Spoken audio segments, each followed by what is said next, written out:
कडक उन्हाळा सुरू आहे. या कडक उन्हात शरीराला, मनाला ताजतवानं फ्रेश ठेवणारी 2 फळं म्हणजे आंबा आणि नारळ. या 2 फळांचा वापर करून आज आपण शिकणार आहोत कोकोनट मँगो लस्सी. नमस्कार, स्मिताज क्लाउड किचनमध्ये आपले खूप खूप मनापासून स्वागत आहे. अशाच मस्त चमचमीत रेसिपी पाहण्यासाठी स्मिताज क्लाउड किचनला सबस्क्राईब करून बेल आयकन प्रेस करायला विसरू नका. लस्सी करण्यासाठी मिक्सरच्या भांड्यात 1 कप प्लेन दही घ्यायचं आहे. दही घरीच बनवलेलं असेल तर अतिशय उत्तम.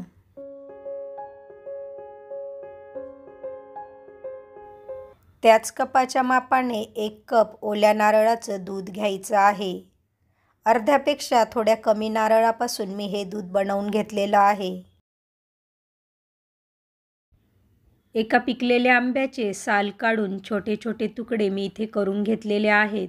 अगदी 5-6 तुकडे वरून टाकण्यासाठी बाजूला काढून ठेवलेले आहेत. यात आता साखर देखील टाकून घ्यायची आहे. मी इथे 3 चमचे साखर टाकून घेणार आहे. साखर तुम्ही आवडीनुसार कमी किंवा थोडी जास्त देखील टाकू शकतात. तसेच अर्धा चमचा वेलची पावडर देखील टाकून घ्यायची आहे. हे सर्व घटक आता मिक्सरमधून फक्त 30 ते 40 सेकंद फिरवून घ्यायचे आहेत.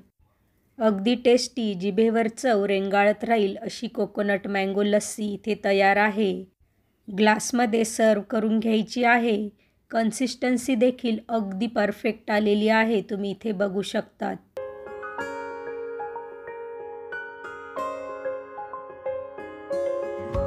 लस्सीमध्ये वरून काढलेले मँगोचे छोटे तुकडे टाकून घ्यायचे आहेत. थोडं किसलेलं ओलं नारळ देखील वरून तुम्ही टाकू शकतात.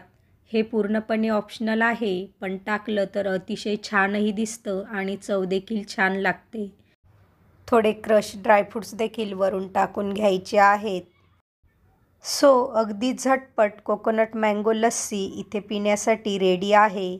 या लस्सीची चव जिभेवर नक्कीच रेंगाळत राहील. तुम्ही ही लस्सी नक्कीच करून बघा. यात तुम्ही आईस क्यूब्स देखील टाकू शकतात किंवा थोडा वेळ फ्रीजमध्ये ठेवून सर्व करू शकतात. तुम्हाला माझी ही आजची रेसिपी कशी वाटली ते कमेंटमध्ये मला नक्की कळवा. आवडली असेल तर लाईक करून माझं चॅनल सबस्क्राईब करायला विसरू नका.